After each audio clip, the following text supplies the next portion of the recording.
will stop me from loving myself or trusting others in my peaceful place. Not anymore. My lack of post-trauma is going to stop me from my future growth. Yes, not anymore. I know I'm powerful. I know I'm overcoming. I know I'm a positive. I know I'm loved. And yes, not anymore. I'm dope. Dedicated to other people's empowerment. I love my dopeness, and so should you.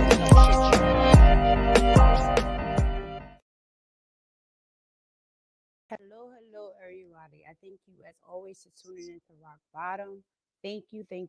I am your host, Sheena Gadon, and we are here today, and we have our special guest, a musician, an advocate for domestic violence. Oh, well, I tell you, just many hats. Can you introduce to the world who you are, please? Gladly. I am Gene Mason. I am actually, my wife and I are advocates for domestic violence. I'm also a, a, um, a musician and hey, handsome, Hey, and brother. a CEO and a founder of Still I Rise. Um, we have a 501c. We are looking to obtain housing so that we can have a place for men who have experienced domestic violence and have a place to go. So, that being said, um, we'll be in concert April 22nd to bring awareness to domestic violence against men. This concert is hopefully to raise money, raise funds to acquire a duplex, a fourplex, preferably a nineplex, uh, so that when men experience domestic violence, they they'll have a place to live. They don't have to go to a shelter. Um, they don't have to live in their cars. Actually, our chef for that evening is also my nephew, and guys, just keep him in prayer. His spouse just recently stabbed him in the back twice, and in his stomach when he turned around, and so he's been stabbed 3 times, and so that left us to find another chef. So, but those are the things I do, and that's what I want to do, and that's where my heart, my passion is.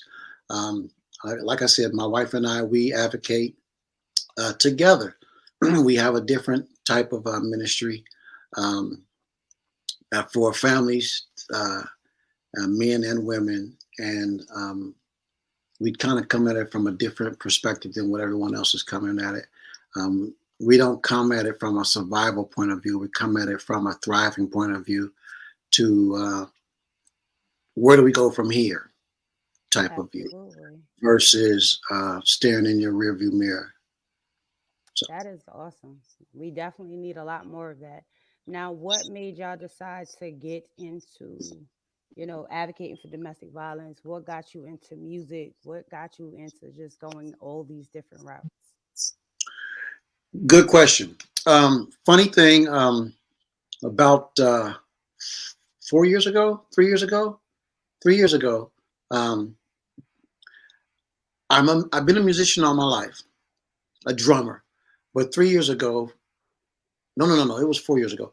Um, I heard God tell me to record again, and I think it took a couple years before I did it.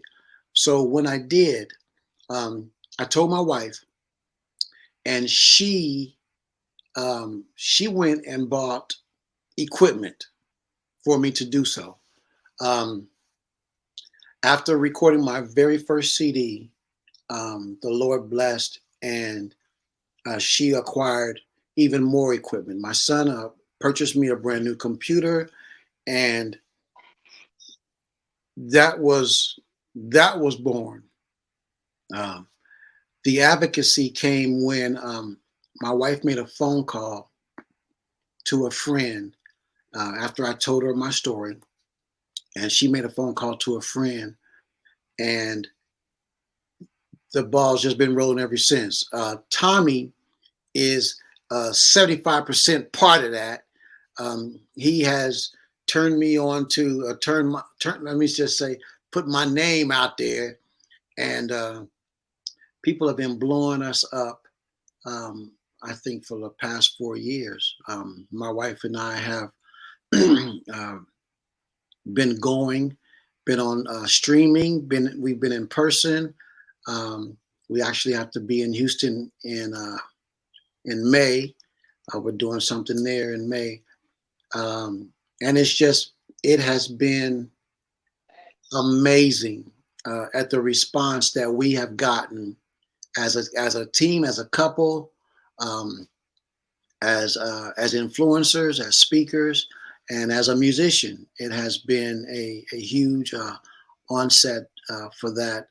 So like I said, Tommy has been a huge uh, um, manager. Tommy's been a huge manager in that, and facilitating, Facilitating. yeah, that word, and getting us out there, and it was at first it was scary, um, Yeah. but we saw afterwards we would see so many people come and want to talk to us. People would come to my wife and ask her to pray with them. People would come and talk to me and ask for, what I think they should do. And what I tried to, the way that we try to implement this story is first by sharing a little bit about what I've been through, but then sharing how God brought me through and what happened. Not that it's going to be your experience, but that it would give you hope. And we are pretty transparent, even now in our relationship, in our 5-year marriage, in June 17th. So I better get that in there, get it right. I remember, and but the fallout and how we have or get to deal with that, because some of it is still a process. There are some things that happened immediately, but then there's some things that have been a process.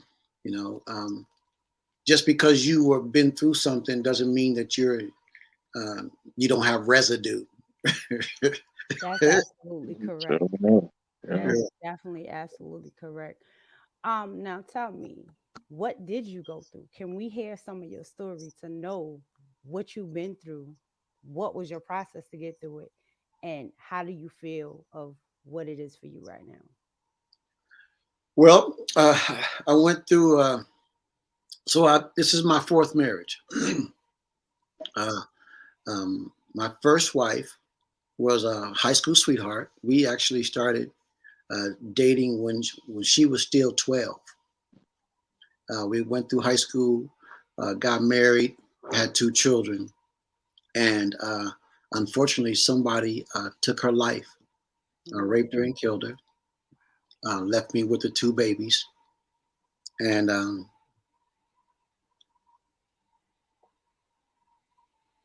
somehow God kept me, because I didn't want to live. I mean, there were times I did crazy stuff, but in that pain and in that hurt, I um, I wouldn't say I let my guard down, but I um, I I didn't pay attention to the red flags, and I married someone who who was who I don't know if they liked me. Um, at the time, I had a lot possession wise, so maybe they liked me for the possessions because I was 22 years of age with a brand new house and with a brand new car and with my own business and a job. So I had a lot for, young people thought I was doing drugs, because I had so much. But um, she, we weren't married 2 weeks when she struck me for the first time. Yeah, I don't think we were married 2 weeks before she struck me for the first time, and then called the police. So I went to jail. I went to jail. The police came, and I had scratches and stuff all over my body, and I was bleeding. But they said that they had to take somebody, and I didn't want her to go, and so they took me, and that was the song and dance for the next 23 years. And so I'm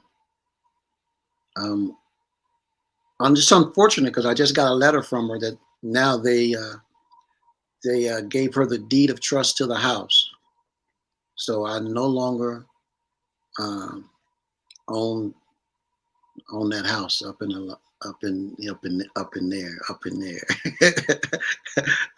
So um, it's just been a very it's like a thorn in the flesh type of thing. It's been over with 12 years. But I didn't ask for the divorce. Needless to say, you would have thought I did, but because I had lost a family the first time, I wasn't willing to lose another family a second time, and so I was willing to do and go through whatever it was that I had to go through. Plus, my dad told me that's just the way women was. He told me that's the way women were just crazy. They just crazy like that. So if you go from that one, you're just gonna have to do the same thing in another. So I believed him. I believed him. Hey, that was my old man. I loved him. I believed him. Thank God he was wrong. He was wrong, and so that was kind of and the infidelity and catching her and just years and years and years psychologically, and going on uh, trips with the church, and the church came back a week ago and you still gone. Stuff like that. Going on cruises and with the girls, and come back with No quotation. oh man. And funny thing is, she was keeping a diary. Exactly. Who does that? And in a notebook. And me and my crazy self, I wanted to go and write down these flight information, and I opened up the notebook.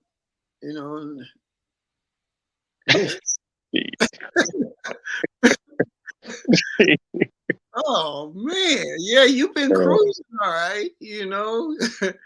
Yeah, y'all been sailing on 7 seas. So and I can laugh about it now, because something my wife said today. She said, "Let it go, man. Let it go."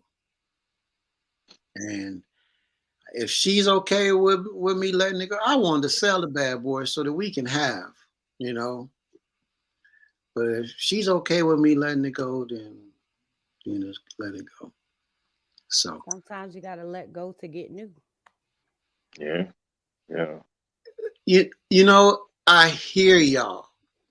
I do, but I really did put in a lot of work to get that stuff. It just wasn't. Trust me, God blessed me with it. He really did. Mm-hmm. I put in a lot of work to maintain it, Yeah. but nonetheless, uh, we had a lot of property. Actually, we had uh, uh, some apartment buildings. She got them too. So I was just trying to get a little something out the deal. But nonetheless, it's gone. Um,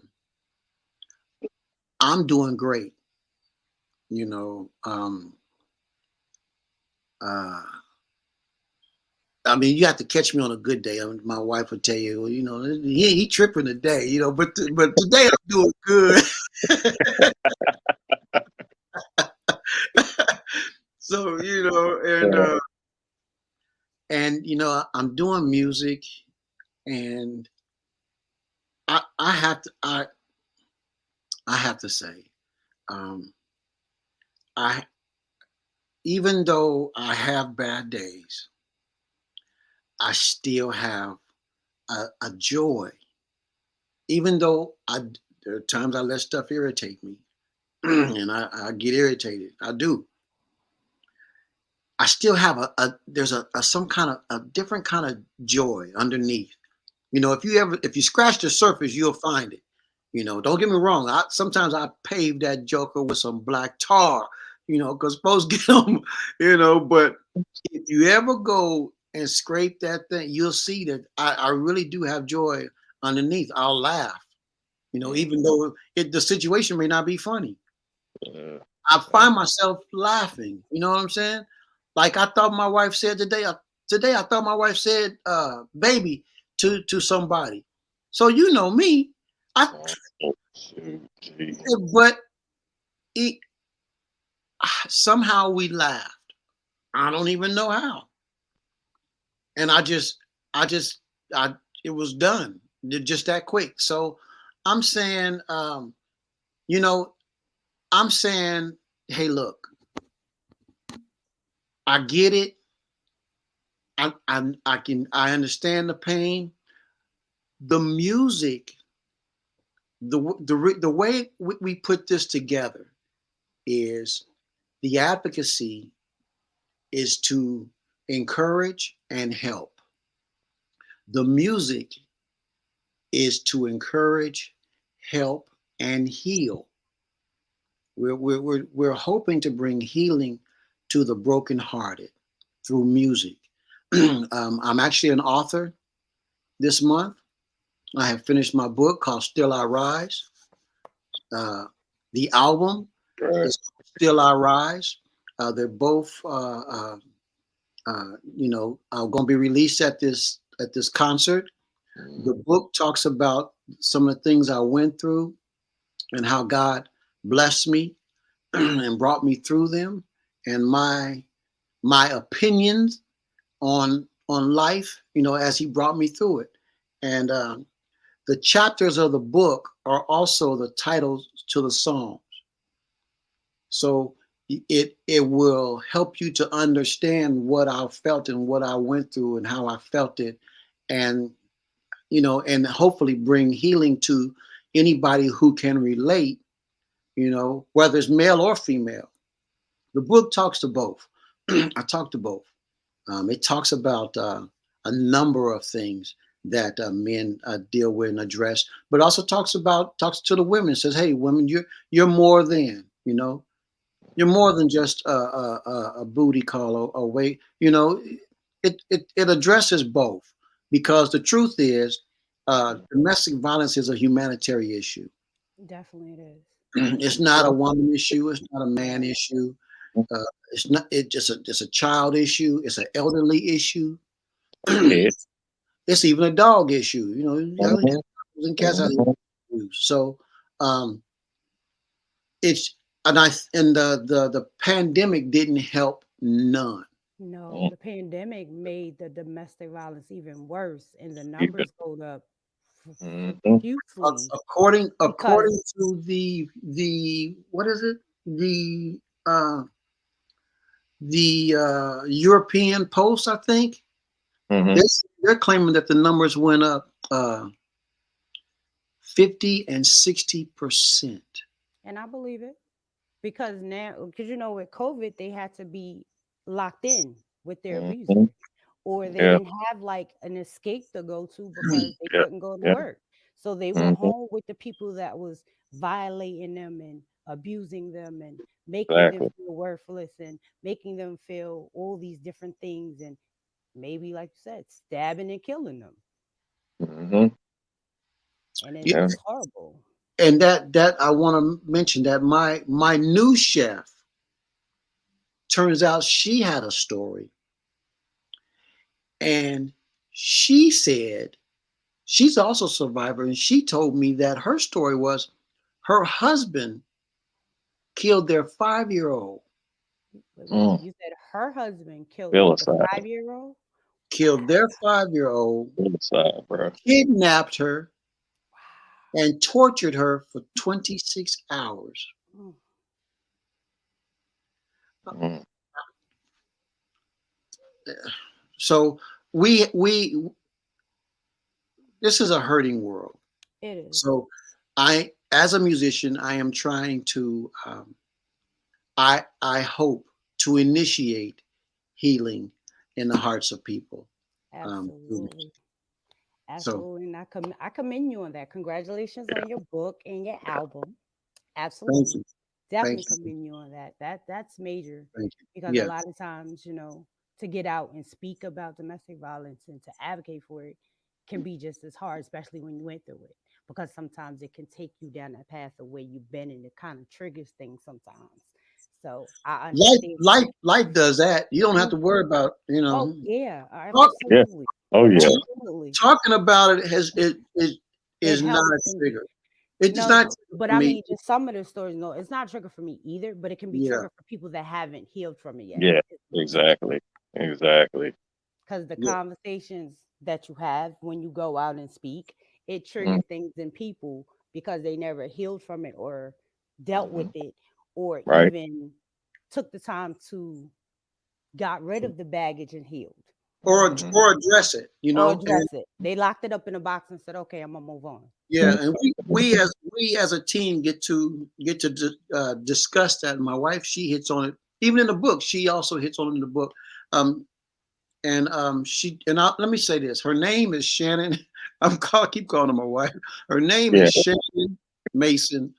She also helped produce some songs on the album, and so she also has a chapter in there where she talks about dealing with somebody who went, or being married to somebody who went through, that, and how to help them unpack some of the luggage that they have. I mean, there's some things you can do, and there's just other things you just can't, you Right. know.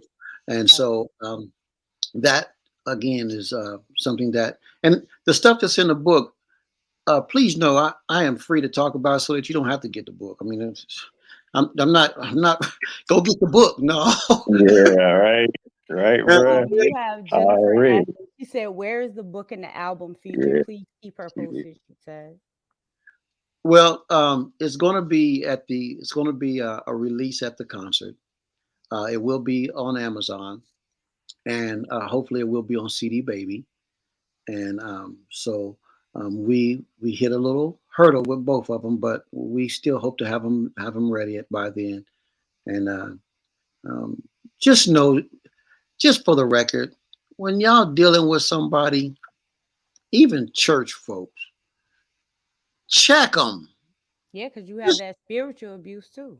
Mhm. Look, they don't flip Exactly. either. It's a spiritual, Exactly. physical, verbal, Mhm. emotional, Financial, yeah, spiritual. financial, Hmm. all of it." yeah, so it's like, oh my. So anyway, We're gonna actually hold. Look, we're gonna put a pause on you, and we're gonna actually talk to our other advocate that's in the building. How are Uh, you today? I'm Is there good. How about is there? yourself? I am great. Can you tell the people who you are and what you do, please? Well, my name's Tommy Dudley II. I'm G's brother. We've been brothers for about 6, 7 years. We feel like forever now. But yeah, I mean, I started advocating probably back in 2015, 2016. I am a two-time male survivor of domestic violence. So I actually dealt with abuse in two different cities, two different states by two different women.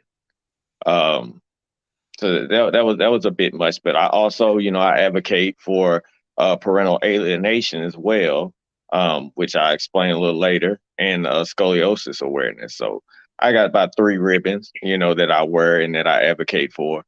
Um, yeah, I started this online thing when I first started advocating. I was on a flight from Seattle home to Dallas, and I was trying to figure out what should I call it. Because back in the day, my mom and a lot of people told me I was always stuck in the past. And like G said, you got to heal from that. You got to move forward, and you got to look at what's coming now. You can't focus on that because you're not going to be able to heal. Right. So I actually called it Pass for Gentlemen, because it stands for purple, always standing tall for gentlemen. Because I wanted people to know that we are men, but we're gentlemen. We're gentle as well. Just because society has told us that we have to be so hard and we have to be we can't cry and we can't do this and, don't act like a punk and all these words that they like to use. We're still gentle. We still feel the same things that women feel. We still go through the same emotions, deal with some of the similar things. And sometimes, yeah, I'm not taking anything away from the sisters, but sometimes a woman's tongue will cut you deeper than her hands ever will. That tongue will break you down to the lowest point. And it's only so many things we can do defensively, which is not much. Only a couple of words we can say, but the whole time she's just ripping us apart internally and externally. So my whole thing too is just to bridge the gap between the men and the women, between the survivors and the thrivers. Network and link everybody up, because everyone's so divided. Everyone has their 501, and they're trying to do their thing with DV, and they don't want to be taken out of the limelight and the spotlight. And it's like we all trying to do the same thing. We're all fighting for the same cause. We need to be marching around in this purple with our crowns on, just like the LGBT community is doing. We need to be putting it out there. And people need to be made aware. People need to be healing. Y'all spoke on COVID earlier. Yeah, it's a good and a bad thing. It's a bad thing because all the terrible things that happen, but it's a good thing because people actually had to sit back and look and observe and realize what's really going on out here. The Black Lives Matter movement, domestic violence, human trafficking, just all the injustices and the things that people sweep under the rug because everybody was moving so fast, like New York City. Nobody could focus on what's going on with nobody else because I got to post this on Facebook or what I'm doing on Instagram and doing all this sort of stuff. They ain't not talking about nothing important. So it made people sit back and say, oh, we all human. We all dealing with something. We all going through something. The rent is high. The gas is crazy. The groceries, everybody's on unemployment, then people really had to focus and get their priorities straight. So, that's the part I see as a wake-up call with what COVID did. It didn't just make people sick and, take a lot of people's lives and hurt a lot of people. It made people come to the realization of what's really important and what's going on in the world. So that's pretty much kind of, what my thing is with domestic violence. My mantra is healing while helping others heal. Because, as he can tell you, I was focusing on it a lot because, I still hadn't healed from it. I dealt with it in a marriage that spanned over the amount of time. And then I came and then I told the other person and she did the exact same thing in a whole nother city. So it's like I'm running from Dallas to Seattle. I'm in between Dallas and Seattle. It's like I've been living my life in the airport since 2007. And so So many times that's what happens. The abuser yeah, finds out that you was abused and they take the same thing and do it all yeah, over again. yeah. Yeah, it's crazy, and like G could tell you, I grew up around it. I watched my mom put it on me and my sister and my dad. My dad was in the military, but he was laid back, cool, didn't let too much, bother him. But, my mom, she was aggressive. She had dealt with rape and molestation and domestic violence herself. So she was willing to fight any and everybody.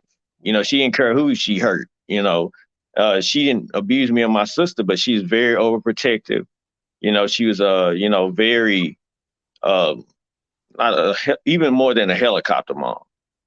She was so aggressive, so angry. And we actually lost her in 2018. And that's my only regret, is that she passed away as a victim, because she never truly was a thriver. She always focused on it.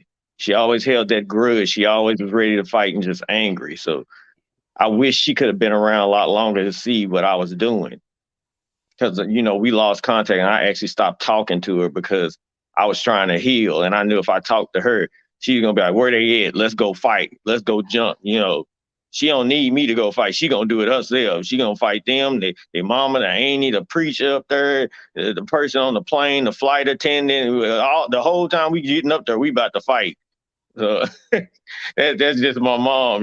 But yes, I mean, I saw it from those two different angles, me experiencing it myself and me seeing how my mom brought me up. So I saw it even more than just from 2007 to 2015. I saw it over a lifespan as a kid in elementary school and middle school and high school, and then you pick up those ways when you grow up around your mom. So yeah, it caused a lot of stunting in my growth, I feel like. But now you have found how to heal and you are Yeah, growing. And, yeah. a lot of times fixing that brokenness that was passed down and, Mhm. open your eyes to what it truly is a major step. Because not Yeah, everybody else can step into that and see what they've been into. So that's exactly. major. That is definitely major. Yeah. Now, do you want to tell us about then you said you was an advocate for something else. What was the last thing? Parental alienation and scoliosis awareness. No, Because I'm can actually a survivor of both of those as well. So scoliosis, I don't know if you guys know about that. That's the curvature of the spine.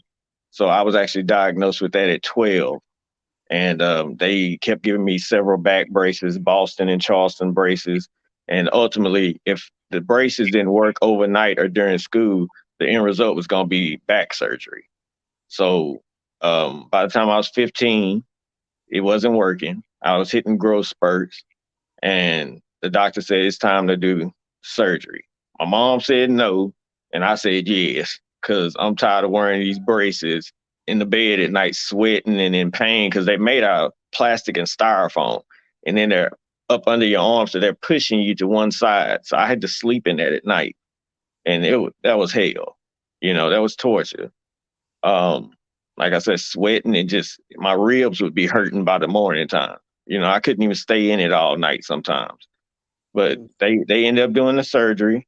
I asked him could they straighten it out completely so I could get my 6 foot on. But he was like, "Tommy, if you do that, you're gonna be paralyzed." And I was like, "Well, I guess I'm just gonna do halfway then." But I wanted the 6 foot, G. You know how it is. All the ladies want somebody 6 foot and up. You losing if you're under 6 foot. So they ain't choosing, you losing. But anyway, they ended up doing the surgery. Everything went well. I had that when I was 15 in 1998, and I'm 40 years old. I still have the same steel rods in my back. Um, everybody called me like the Terminator and Wolverine, because when you put me in some kind of machine, I light up.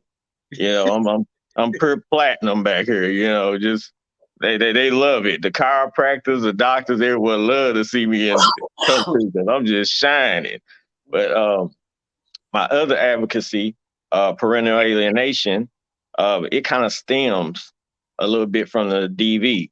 So it doesn't only happen to men; it happens to women as well. It also happens to people's grandparents. So the parent or the other person completely turns the child against the other parent, or they keep them from them. So they aren't allowed to talk to them, speak to them, nothing. So, I have two daughters in two different relationships, two different states. And um, I just actually started talking to my 18-year-old when she turned 18 in January. So I've been knowing about her since 2004. Worried, stressed, not eating, losing weight, crying, praying. I mean, that's all I could do. In the court systems, they're a joke. Family court's a joke. The attorneys are a joke. The police officers are jokes. When it comes to them trying to help a survivor or anyone who's dealing with it, they re-victimize you. they make you hurt all over again. So I completely lost faith in the judicial system, as far as that goes, because from what I've seen, actually had a friend in Seattle that I worked with. He was a therapist, and I speak on him because I want people to know about his story because they didn't find out till it was too late. And that was the last thing we talked about.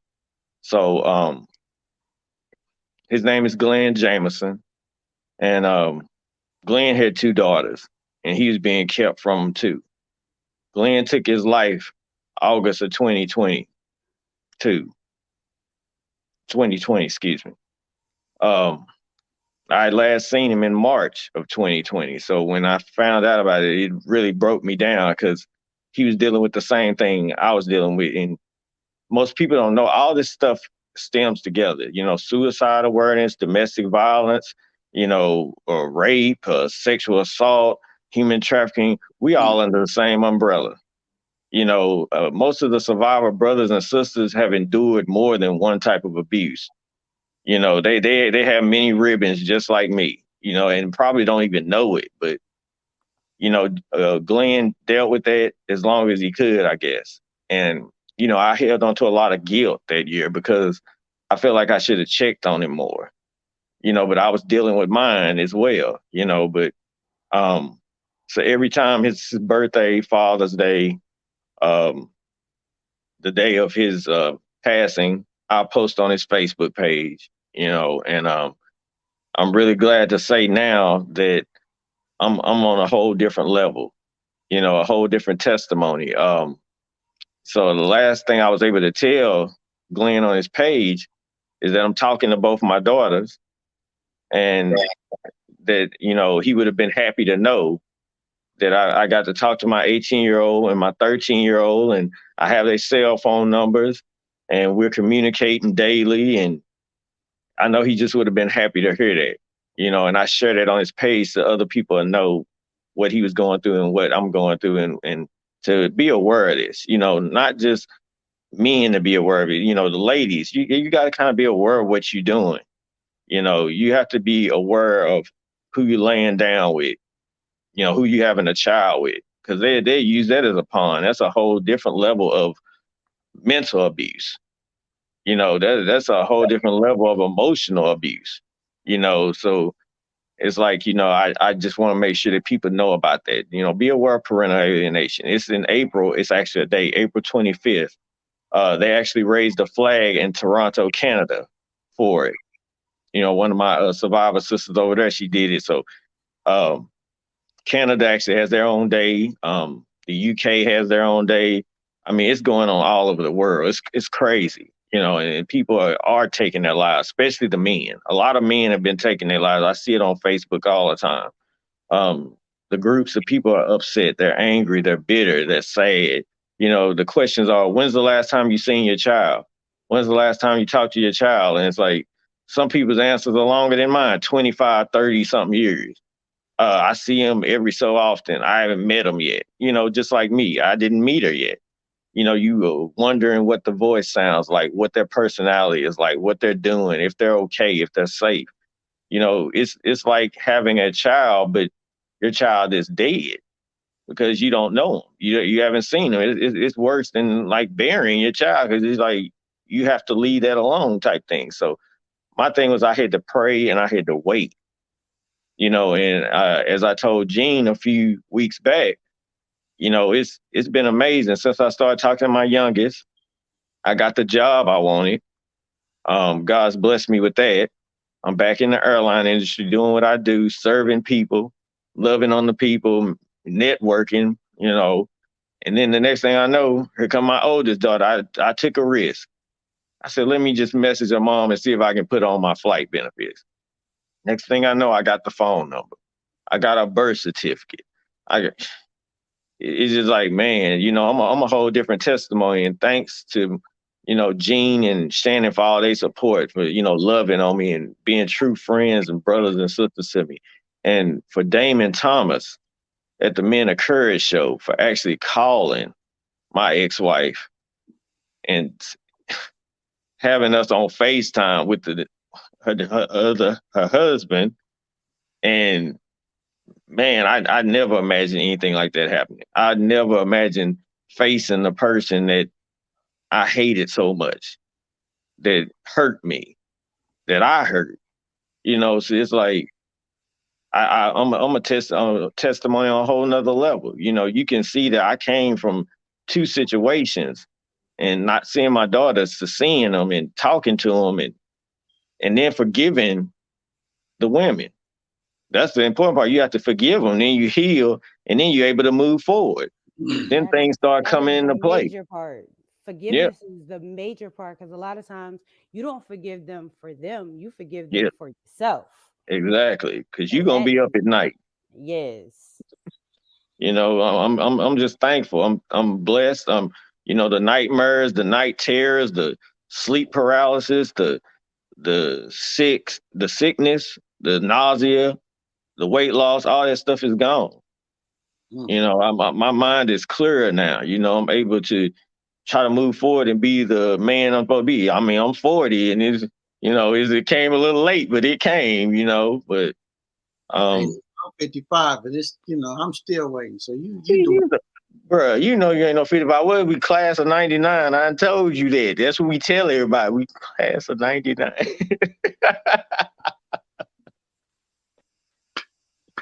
That's my bro, man. I love this dude, man. I want everybody to come out, Mm-hmm. in April. Come out to McKinney, to the sanctuary.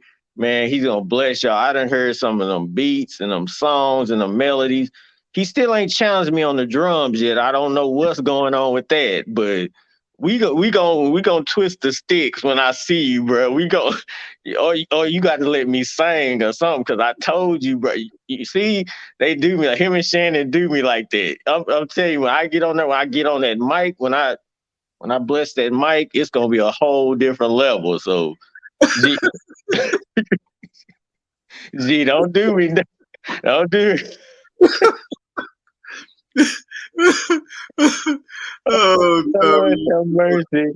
No, but everybody, please come out and support. I cannot tell y'all how much this man and his wife have blessed me just knowing them. G is one of the most articulate brothers I've ever been around. I always used to tell him when we used to go to our conventions and stuff in Houston, everywhere. Yeah. Just listening to him talk, man, I was like, man, I want to talk like that when I grow up. And I'm already grown, but I want to talk like he talks. I want to speak the way he speaks. I want to, be able to put it out there. He has so much passion behind what he says. He's got so much heart and just so educated. I thought I had been to the 3 universities, but gee, he done graduated summa cum laude, because I'm like, bruh, you be doing it. I mean, I just watch him in admiration. And Shannon, she's so amazing. She stands by his side. She don't stand behind him or in front of him. She stand right beside him. And she's like my manager too, on the slide. She don't know it yet, but on the cool, she's my manager too. Um,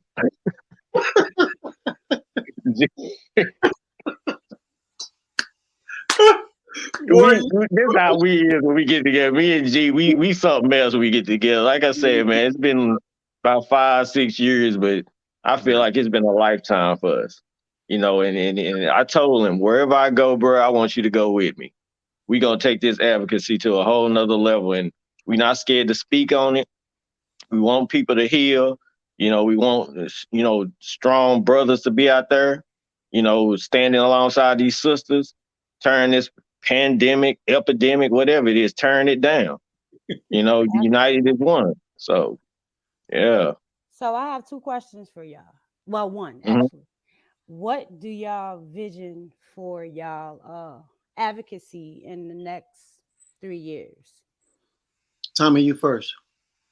Oh Lord. Oh man. I mean, everyone keeps telling me to turn it into a 501, and I thought about it, but I feel like I'm more of a behind the scenes type of brother. I actually I want to be on Gene's team. I want to make sure he's pushed up to the forefront and doing what he's doing, because I see his vision and I believe a lot in him.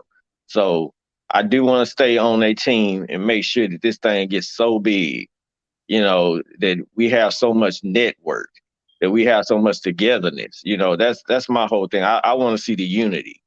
I want to see the networks. I want to see that everybody standing side by side, the thrivers, the overcomers, the survivors, and just everybody being aware. So that's where I see it in about 3 years. Well, Tommy, I sure appreciate that, man. I don't expect you to not be a part of the team, but I definitely see you working with us because you have been working with us in the past, pushing us to the front, as you said. Next 3 years, I would like, the Lord willing, I would like for us to have a plex of some sort, 4, 6, 9, whatever. I would like to have the funding. Um, I would like to be managing it and having counselors come in and speaking with our men at least once, twice, 3 times a week. Um, Giving these guys the opportunity to speak, to cry, to pray, whatever needs to be done to obtain a level head, uh, to obtain healing, to obtain the peace and the comfort and the love that we need. I would love to see that in 3 years. I would love to see that in less than 3 years, actually, because it's needed immediately. It was needed years ago when I was going through it.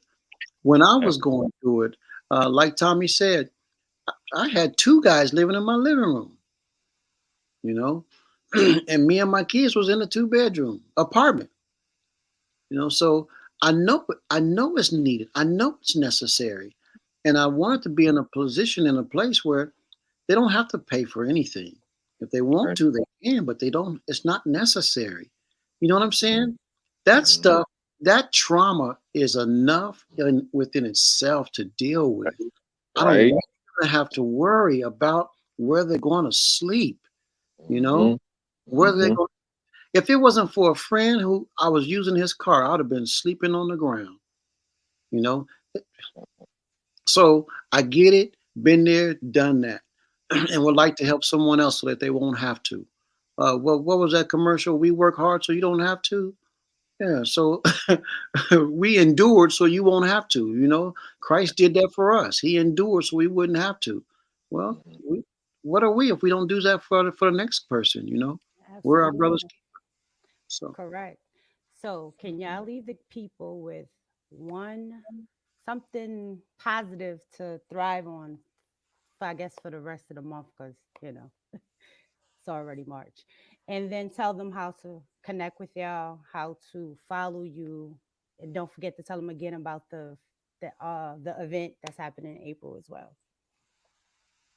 well, again, my name is Gene Mason. You can go to my page. I have a Still I Rise page. That's the name of the organization. Or you can just contact me on Facebook, Gene Mason. Um, the book and the CD will be available here shortly. Look for that on the Facebook. I already have a CD on Spotify and all the social media outlets called Turn Right at the Moon. You can look that up and check that out. So it's a smooth jazz CD.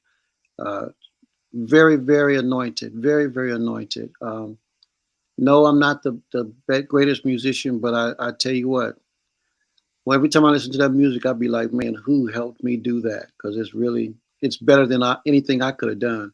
And we got several guys coming to help us put on this concert. Actually, guys I'm related to who have traveled the world literally as musicians. I am the least. I will be the least of the 6 people that'll be on stage. So please come out, support. It is for a worthy cause. The books, the CDs, both of them will be there. Still I Rise CD, Still I Rise book, and Turn Right at the Moon. And meet my lovely wife. I want you, if you don't do anything, there's 2 people I want you to meet at this concert. One is God, the healer, the redeemer of all mankind. 2 is my sexy wife. Uh, I want you to meet her. That's it. Don't fool with her. Just meet my baby. She's an amazing woman. Yeah, she is. And Yeah. what hurt me, God used to help heal. And I want you to meet her. She's been a great supporter of everything that God has put in my heart to do. So, and I want to say, what I want to leave with you is this: that there is love after abuse. I don't care what your age, I don't care what your circumstance, I don't care what your losses. There is love after abuse, but you have to keep living to experience that. Take it away, Tommy. Man, I have to follow after that. Oh boy, bro, you see, there you go, doing me like that again. Oh, what can I say? You can find me on all social media. I'm on Twitter, Instagram, LinkedIn, pretty much everything. Wherever you find Texas T, that's gonna be me. Texas Tommy Networks, everything that says something about Texas, I'm in there. I do have business cards and everything like that. If you do want to connect with me, try to hit me up on Facebook. Just hit me in the messenger at Tommy Dudley II, and it says Texas T on there, and I'll get back with you as soon as possible. Get my card to you over the computer or whatever. You can also probably catch me on Gene's next CD. I'm not sure yet, but we're gonna have to talk about the collaboration. So I'm trying to put my spiel in here. You can catch us on TikTok at Tommy and G's Challenge. That's gonna be the next big hot challenge coming up. Because we're gonna battle head to head on the drum. So that's gonna be hot. Yeah, Um, just make sure y'all make it out to the event. Like I said, make sure you come out and meet God, like G said, meet his wife. I'm definitely gonna be in the building. I don't care how tired I am from the airport. If I'm in my uniform, I'm still gonna show up, suited and booted. But y'all come out and support this brother, support the book, support the CD. Um, yeah, I just appreciate all y'all, for tuning in tonight. I appreciate our host, Miss Shanna. She wonderful, wonderful. That's the queen right there. I call her Queen Shanna. She already know. But yeah, everybody just reach out to me on any social media, and also my page, Pass for Gentlemen. You can just follow that, or you can message me on there as well. I reply immediately because I stay on my social media. That's how everyone can reach me. But yeah, what I want to leave you guys with is for all the women and the men. If someone tells you they're being abused, make sure you believe them. Make sure you listen to it. I know you guys see the things on social media, and when it's the women, everyone is up in arms and they ready to fight. But when they see this thing going on with the men, I see the comments with the laughing faces and the jokes and all that stuff. It's not a joke.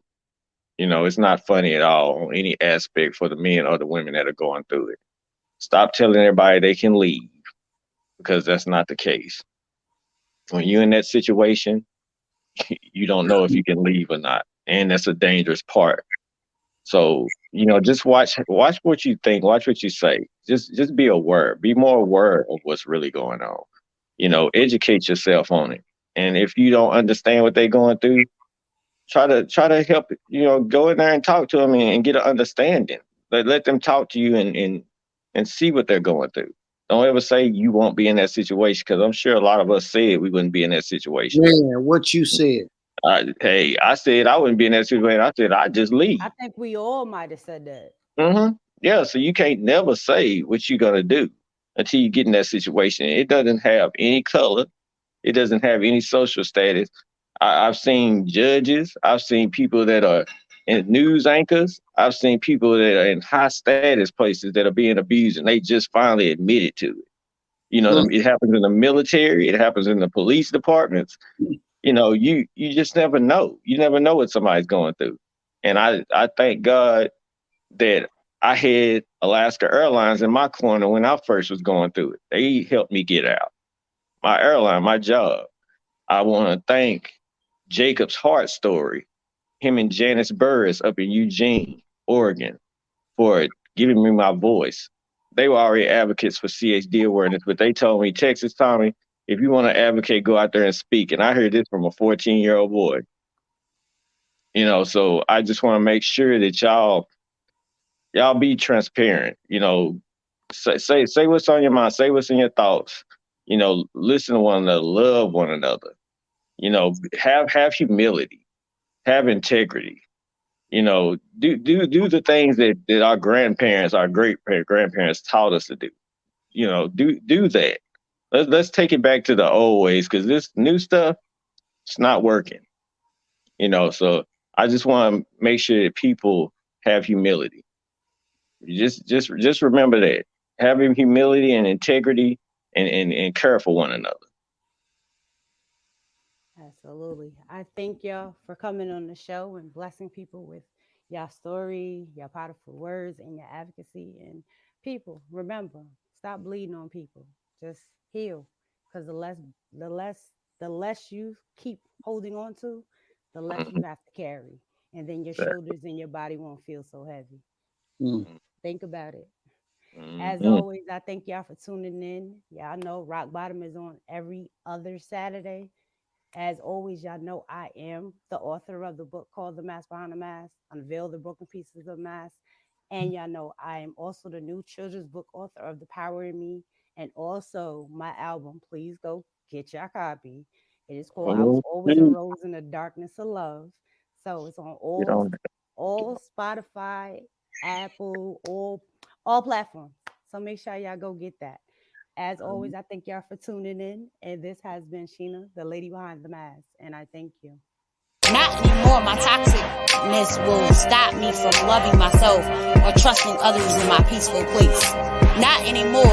My lack of post-trauma is going to stop me from my future growth. Yes, not anymore. I know I'm powerful. I know I'm overcoming. I know I'm a positive. I know I'm loved. And yes, not anymore. I'm dope. Dedicated to other people